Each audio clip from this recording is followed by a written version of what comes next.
So my presentation is going to be about hair pieces and wigs, and honestly some people will ask why even bother. By the way, I have no relevant national relationships to disclose.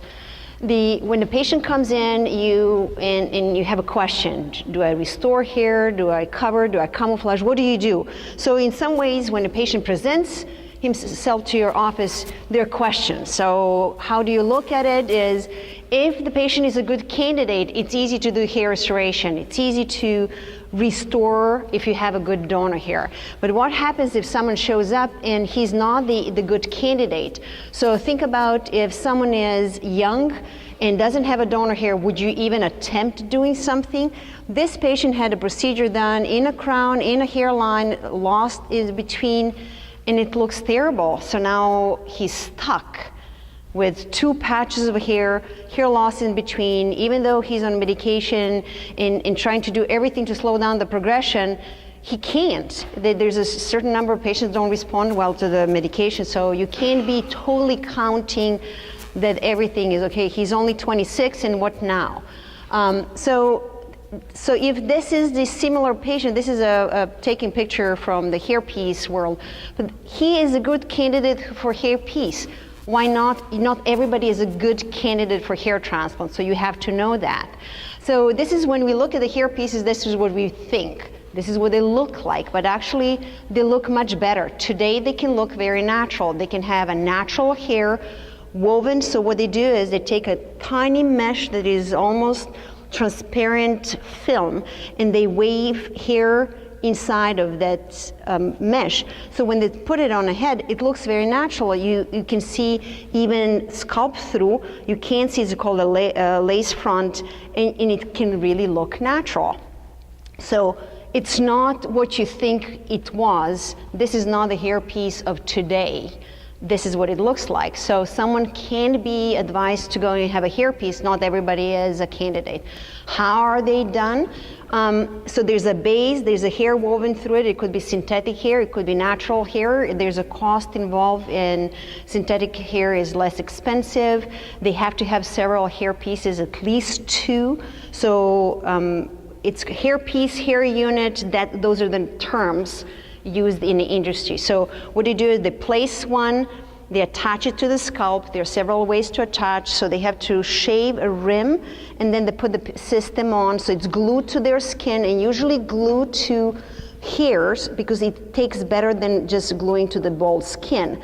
So then once the hair starts growing, they have to come back and start moving on their head. They go to service. So they put the new unit on and they service this unit, which means the person will go to the specialized hair salon.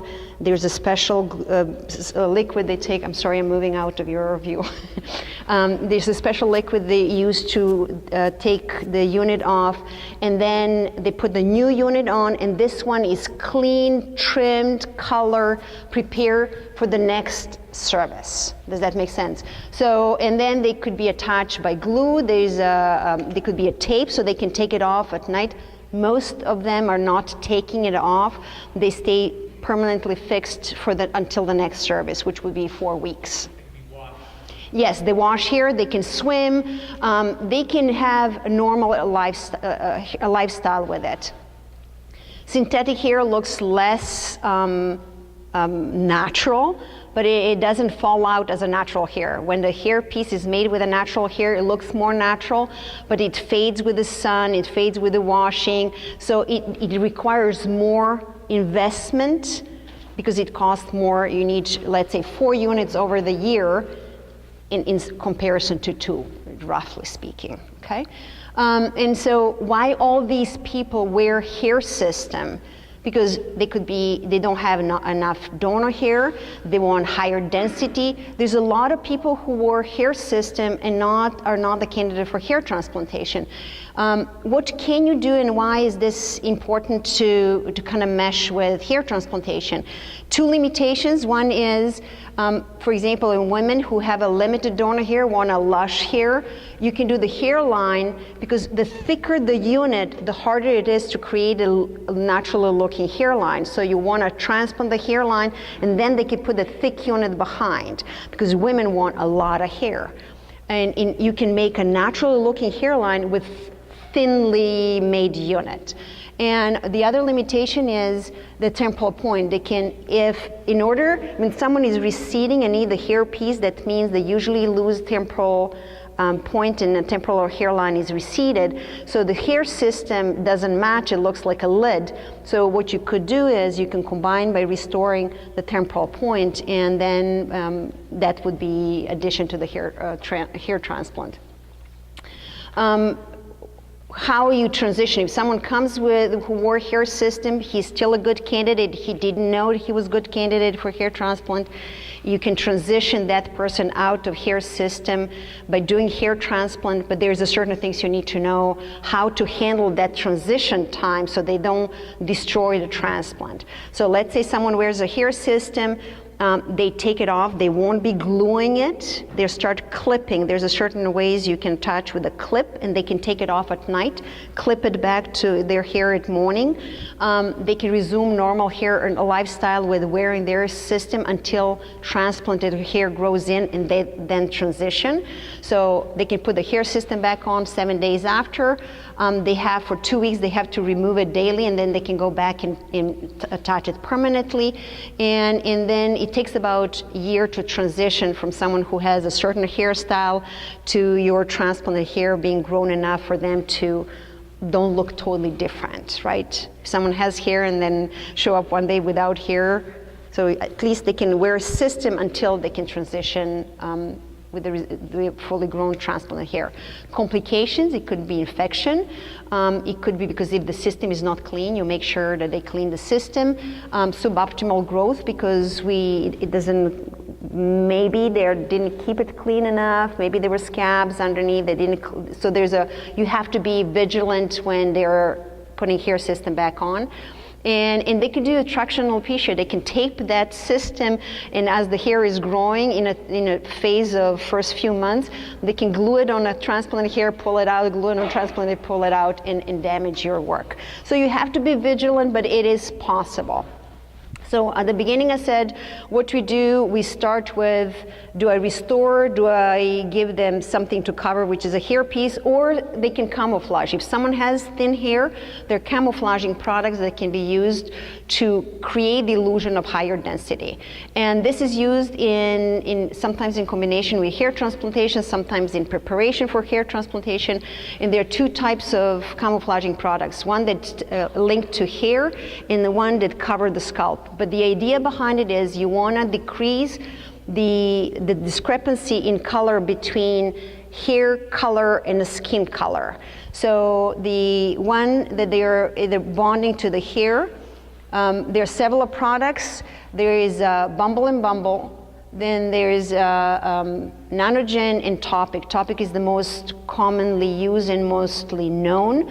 We in our office use the Nanogen because it contains this container specifically designed to polarize fibers, so they bond to the hair. What I like about it, we demonstrate in our office the patient how to use these fibers. You kind of sprinkle them like you would do salt or pepper, and they link to the hair, and I can run my hand through the patient's hair with this powder, and it doesn't stay on my hand. So I like that product.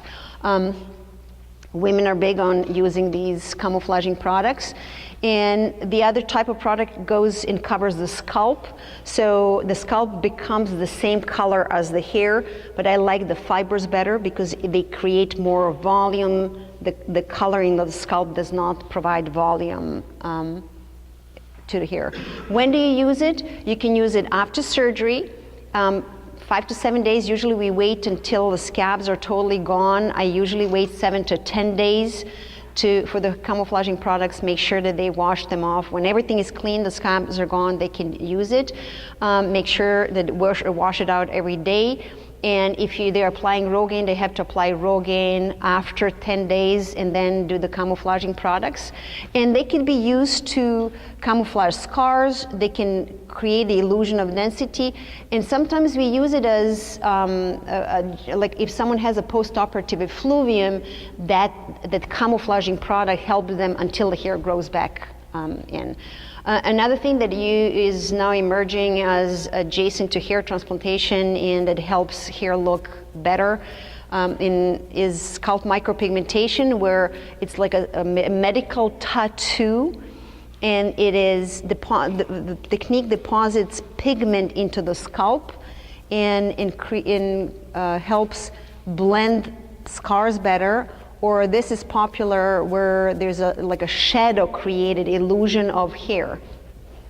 The advantage is it's immediate result. The disadvantage of this is that if you're doing and you don't know what you're doing, black pigment can turn brown, blue, brown pigment can turn pink, so you can create a mess and you don't know how long it stays. It can spread underneath the skin, so it's not something that you just can pick up and do at your office, but it is something that if you find a place that is doing it well, you may refer your patients to.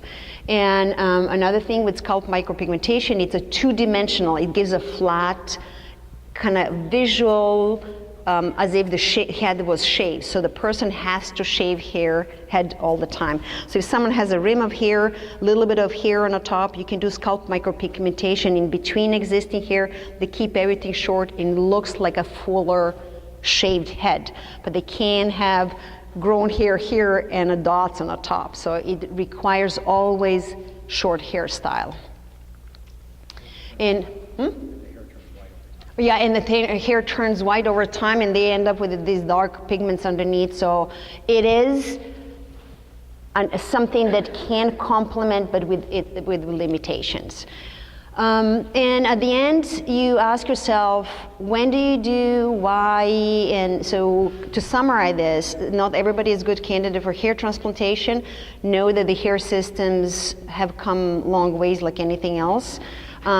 You can have using camouflaging products, and they can be a great add to your practice. Great. Any questions for Emina before we finish?